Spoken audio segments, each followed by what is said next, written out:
हे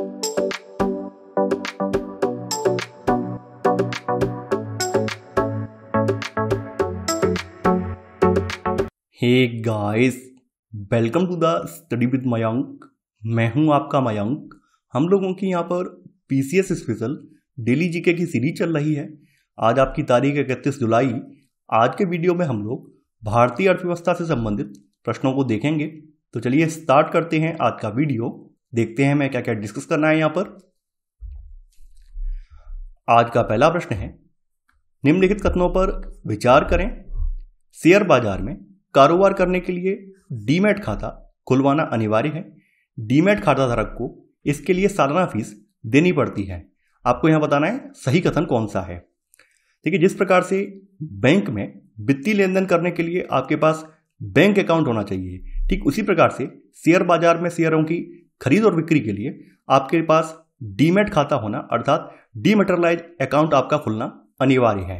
तो आपका पहला वाला कथन यहां पर बिल्कुल सही है। और डीमैट खाता जो है ये मान्यता प्राप्त ब्रोकरेज फर्म या बैंक द्वारा खुलवाया जा सकता है और इसके लिए डीमैट खाता धारक को सालाना फीस भी देनी पड़ती है। तो यहां पर आपका सेकंड वाला कथन भी सही है। यहां पर आपका एक और दो दोनों ही कथन सही है। तो आपका सही आंसर है पहले का सी, एक और दो दोनों।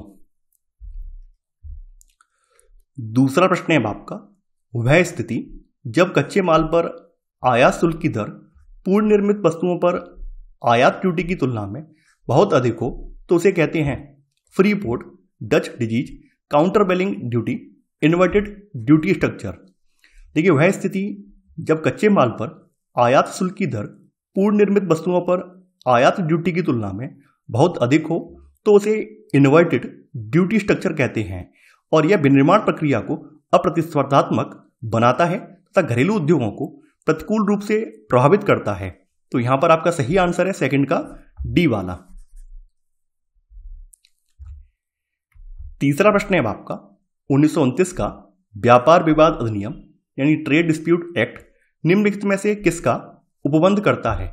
व्यापार विवाद की स्थिति में न्यायालय द्वारा हस्तक्षेप, अधिकरणों की प्रणाली तथा हड़तालों पर रोक, औद्योगिक झगड़ों के दमन के लिए प्रबंधन के पास मनमानी करने की शक्ति, मनमानी करने की शक्ति या उपरोक्त में से कोई नहीं। देखिए, वर्ष 1929 का व्यापार विवाद अधिनियम प्रायोगिक तौर पर 5 वर्ष के लिए लागू किया गया और इस अधिनियम के द्वारा व्यापार विवादों की जांच तथा समाधान हेतु समझौता बोर्ड यानी बोर्ड ऑफ कॉन्सिलिएशन तथा जांच न्यायालय यानी कोर्ट ऑफ इंक्वायरी का गठन किया गया। अधिनियम द्वारा रेलवे, डाक, टेलीग्राफ तथा टेलीफोन जैसी सार्वजनिक रूप से उपयोगी सेवाओं में बिना पूर्व सूचना के हड़ताल अथवा तालाबंदी को निषिद्ध कर दिया गया।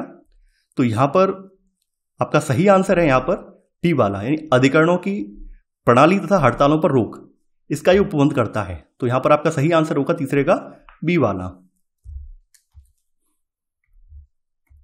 चौथा प्रश्न है आपका, भारत में घाटे की वित्त व्यवस्था का मुख्य उद्देश्य है सार्वजनिक ऋण चुकाने के लिए, भुगतान शेष का समायोजन करने के लिए, आर्थिक विकास के लिए, विदेशी ऋण कम करने के लिए। भारत जैसे विकासशील देशों में घाटे की वित्त व्यवस्था का मुख्य उद्देश्य आर्थिक विकास को बढ़ावा देना है। विकास योजनाओं के वित्त पोषण के लिए यह आवश्यक हो जाता है। तो यहां पर आपका सही आंसर है चौथे का सी वाला यानी आर्थिक विकास को बढ़ावा देने के लिए। तो यहां पर आपका सही आंसर होगा चौथे का सी। पांचवा प्रश्न है आपका, सूची 1 को सूची 2 से सम्मिलित करें और नीचे दिए गए कूट की सहायता से सही उत्तर चुनिए। सूची 1 में यहां पर आयोग या फिर नीतियां जो लाई गई हैं वो दी गई हैं और सूची 2 में उनके वर्ष दिए गए हैं। तो आपको मिलान करना है कौन सा आयोग या कौन सी नीति किस वर्ष में लाई गई है। सबसे पहले बात कर लेते हैं 7वां वित्त आयोग। तो देखिए, 7वां वित्त आयोग जो है ये 1978 में लाया गया है। नवीन विदेश व्यापार नीति जो है 2014 में लाई गई है। समुद्रीय मत्स्य नीति सन 2004 में लाई गई है। राष्ट्रीय कृषि नीति जो है ये सन 2000 में लाई गई है। तो यहां पर आपका सही आंसर होगा 5वें का सी यानी ए का पहला, बी का दूसरा, सी का तीसरा और डी का चौथा। 6वां प्रश्न है आपका, भोजन, काम और उत्पादन का नारा किस पंचवर्षीय योजना में दिया गया था। 5वीं पंचवर्षीय योजना में, 6ठी पंचवर्षीय योजना में, 7वीं पंचवर्षीय योजना में, 8वीं पंचवर्षीय योजना में। देखिए 7वीं पंचवर्षीय योजना जिसका कार्यकाल 1985 और 90 के बीच में था, तो इसका मुख्य उद्देश्य समृद्धि, आधुनिकीकरण, आत्मनिर्भरता और सामाजिक न्याय पर बल देना रहा था।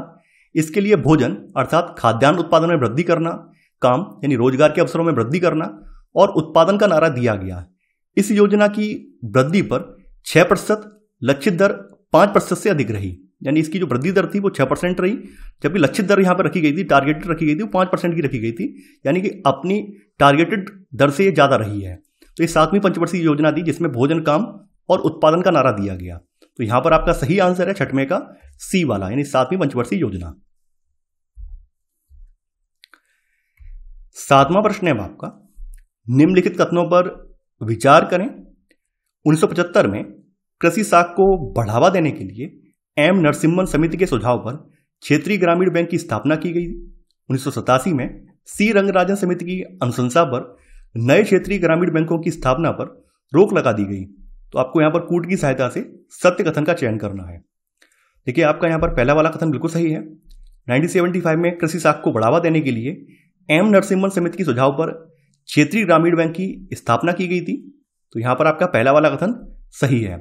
सेकंड वाला कथन यहां पर गलत है। यहां पे बोला गया है 1987 में सी रंगराजन समिति की अनुशंसा पर नए क्षेत्रीय ग्रामीण बैंकों की स्थापना पर रोक लगा दी गई। ये गलत है। ये सी रंगराजन समिति नहीं थी, बल्कि ये विजय केलकर समिति थी।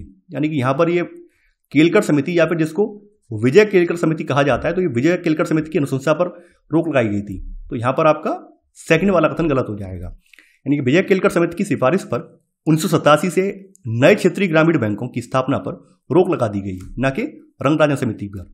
तो यहां पर आपका सेकंड वाला कथन गलत हो जाएगा। केवल पहला वाला कथन सही है। तो आपका सही आंसर है 7वें का ए वाला, केवल एक। 8वां प्रश्न है आपका, नीचे दो कथन दिए गए हैं जिनमें से एक को अभिकथन और दूसरे को कारण कहा गया है। अभिकथन, मुंबई स्टॉक एक्सचेंज यानी बॉम्बे स्टॉक एक्सचेंज का राष्ट्रीय सूचकांक 100 शेयरों का होता है। कारण, मुंबई स्टॉक एक्सचेंज का संवेदी शेयर सूचकांक 30 शेयरों का होता है। देखिए मुंबई स्टॉक एक्सचेंज यानी जिसको बॉम्बे स्टॉक एक्सचेंज के नाम से जाना जाता है, ये भारत का एक मूल्य भारित सूचकांक है और ये एशिया का सबसे पुराना, यानी इसकी स्थापना जो है 1875 में की गई थी। यानी एशिया का सबसे पुराना सूचकांक है और ये दक्षिण एशिया का सबसे बड़ा और विश्व का 10वें नंबर का स्टॉक एक्सचेंज है। बीएसई का राष्ट्रीय सूचकांक 100 शेयरों का तथा आधार वर्ष 1986 है। इसका जो आधार वर्ष है वो 1986 है। जबकि बीएसई का संवेदी शेयर सूचकांक 30 शेयरों का तथा आधार वर्ष यहां पर इन 30 शेयरों का जो सूचकांक है इसका आधार वर्ष अलग है। इसका आधार वर्ष 1978-79 है। 1978 78-79 है और वहीं जो राष्ट्रीय सूचकांक 100 शेयरों वाला है इसका आधार वर्ष कितना है, 1986 है। यहां पर आपका अभिकथन और कारण अपनी अपनी जगह सही है, लेकिन यहां पर जो कारण है वो अभिकथन की सही व्याख्या नहीं कर रहा है। तो यहां पर आपका सही आंसर होगा 8वें का बी वाला। ए तथा आर दोनों सही है, किंतु आर जो है वो ए की सही व्याख्या नहीं करता है। 9वां प्रश्न है आपका, किसी देश की अर्थव्यवस्था की विकासमान स्थिति में जीडीपी में किस क्षेत्र का योगदान निश्चित रूप से बढ़ेगा? प्राथमिक क्षेत्र, द्वितीयक क्षेत्र, तृतीयक क्षेत्र या इनमें से कोई नहीं। देखिए किसी देश की अर्थव्यवस्था का विकास जैसे जैसे होता है तो जीडीपी में तृतीयक क्षेत्र या सेवा क्षेत्र का योगदान बढ़ता जाता है। तो यहां पर आपका सही आंसर होगा 9वें का सी वाला। 10वां प्रश्न है आपका, नीचे दो कथन दिए गए हैं जिनमें से एक को अभिकथन और दूसरे को कारण कहा गया है। अभिकथन, प्रगामी कर आय के पुनर्वितरण का सर्वोत्तम मार्ग माना जाता है। कारण, प्रगामी करारोपण में आय वृद्धि के साथ साथ कर की दर भी बढ़ती जाती है। आपको यहां पर कूट की सहायता से सही उत्तर का चयन करना है। देखिए प्रोग्रेसिव टैक्स, प्रोग्रेसिव का मतलब क्या होता है, जैसे जैसे लोगों की आमदनी बढ़ती जाती है तो बढ़ती आमदनी के साथ उनका जो टैक्स होता है यानी इनकम टैक्स होता है वो भी बढ़ता जाता है। मान लीजिए 10 लाख पर, यहां पर एक मैं जनरली बोल रहा हूं एग्जाम्पल के तौर पर, 10 लाख पर 1% टैक्स लग रहा हो। अब मान लीजिए किसी की आमदनी 1 करोड़ है तो 1 करोड़ पर टैक्स की दर, इनकम टैक्स की दर यहां पर 2% कर दी गई हो, ऊपर और आमदनी बढ़ने पर और ज्यादा दर कर दी गई हो, तो इसे प्रगामी टैक्स बोलते हैं, ये प्रोग्रेसिव टैक्स। प्रोग्रेसिव टैक्स लगाने का एक सबसे बड़ा उद्देश्य यही होता है कि जो सबसे ज्यादा अमीर व्यक्ति है उससे टैक्स लेकर सरकार क्या करती है, उसके टैक्स का पैसे का इस्तेमाल जो है गरीबों के लिए कल्याणकारी योजना के रूप में करती है, यानी गरीबों को कल्याणकारी योजना के रूप में उस टैक्स का इस्तेमाल किया जाता है ताकि आय का पुनर्वितरण हो सके। तो प्रगामी कर आय के पुनर्वितरण का सर्वोत्तम मार्ग माना जाता है। तो यहां पर आपका अभिकथन बिल्कुल सही है। प्रगामी करारोपण में आय वृद्धि के साथ साथ कर की दर बढ़ती जाती है। जैसा कि मैंने भी बताया था, 10 लाख पर कुछ और दर है, 10 से ऊपर बढ़ने पर दर और चेंज हो जाएगी, उससे ऊपर बढ़ने पर और चेंज हो जाएगी। इसको प्रगामी टैक्स बोलते हैं, यानी प्रोग्रेसिव टैक्स बोला जाता है। तो यहां पर आपका कथन और कारण दोनों सही है, यानी ए तथा आर दोनों सही हैं और आर ए की सही व्याख्या करता है। तो आपका सही आंसर है 10 में का ए वाला। तो ये था हमारा आज का वीडियो। आई होप आपको आज का वीडियो पसंद आया होगा। आप लोग इस वीडियो को लाइक और शेयर करना बिल्कुल ना भूलें। तो चलिए आज के लिए बस इतना ही। Thanks for watching. जय हिंद।